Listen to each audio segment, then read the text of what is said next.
Welcome back to the channel, guys, and today I'm going to be showing you guys exactly what I did to get my 4-valve Mustang running like a dream. Every trick, every sensor, every wire that I had to check, every vacuum, everything.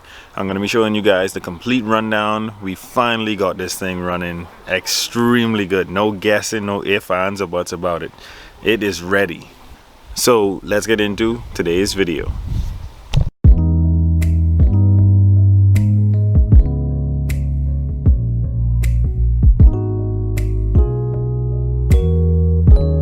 Alright guys, so I won't ramble on too long about the car's history, but I'm just going to briefly go over it. The car, I got it as a rolling chassis, had to put drive shaft, gearbox, motor, everything in it. So this is a complete from scratch build.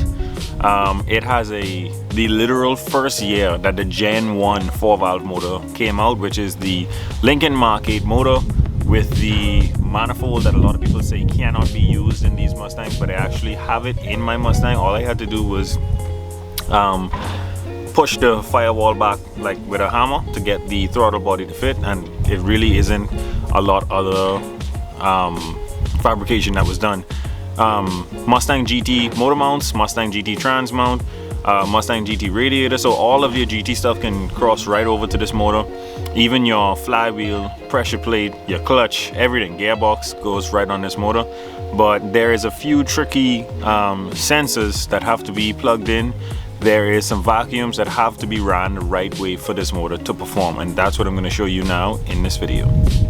Alright, so here it is. This is my Gen 1 Lincoln Mark 8 motor inside of my New Edge Mustang, and we're gonna start with wiring.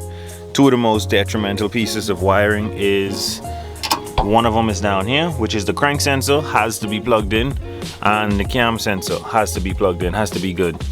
Then I am using 2003 Mercury Marauder injectors, which is I think 23 or 24 pound injectors.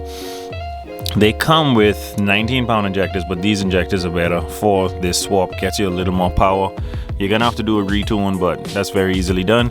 So you're gonna need two sensors, the crank, the cam sensor. You're gonna have to plug in all of your coil on plug wires. You're gonna have to plug in all of your injectors. You're gonna have to make sure your alternator is hooked up.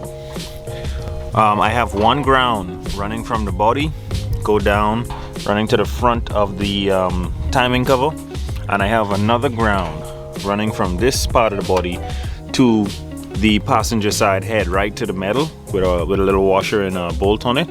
Also, the knock sensors that are behind this, I have those hooked up as well. So you're gonna need your crank sensor, your cam sensor, your knock sensor, one ground on the front of the motor, one ground on the back of the motor, and then all of your injectors, all of your coil on plugs, and you should be good to go. Now we can move on to vacuums.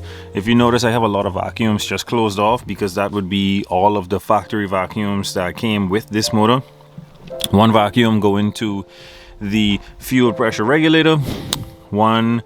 Two vacuums coming out from this port going to the vacuum actuated manifold runners, and the PCV valve runs all the way around to this one port off of the throttle body, and that is it for the vacuums. So with that information I just gave you guys, it should be super simple for you to go and pick up one of these cheap motors, take out your blown or busted 2-valve motor, and you have everything right there to swap this motor into your vehicle. You use your GT mounts, your GT trans mounts. Some of the wiring has to be flipped over, like for the coil on plugs, that has to be reverse polarity, and you should be good to go. Alright, so let's get down to business now. For everyone that has been following this build, you would know that even when we had the Marauder motor in it, it had a bent rod and it was still firing funny and sounding really off.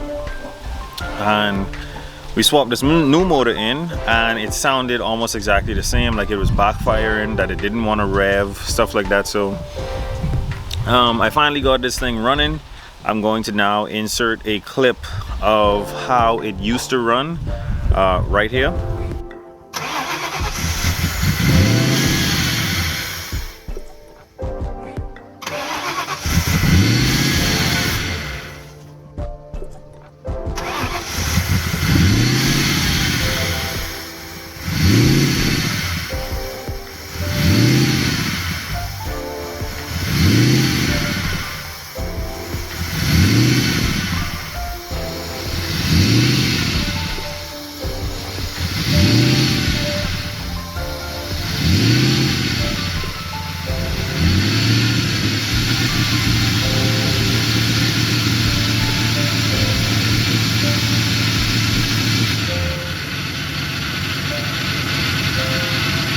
All right, so after watching that footage now you would understand that it used to rev, but you would have to hold the throttle and like play with the throttle for it to do so.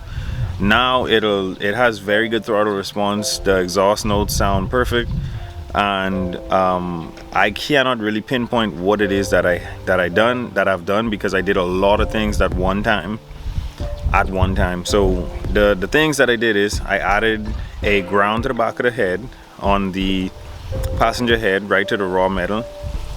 I connected my knock sensors. I ran my PCV valve to the right port that sits on the throttle body. I hooked up the right vacuums that's supposed to run to the intake manifold runner controls, and then that's about it. So now that it's running good, I'm going to insert a clip of after I was working on it at night, and me and my wife recorded a few videos of it running. I'll insert that right here.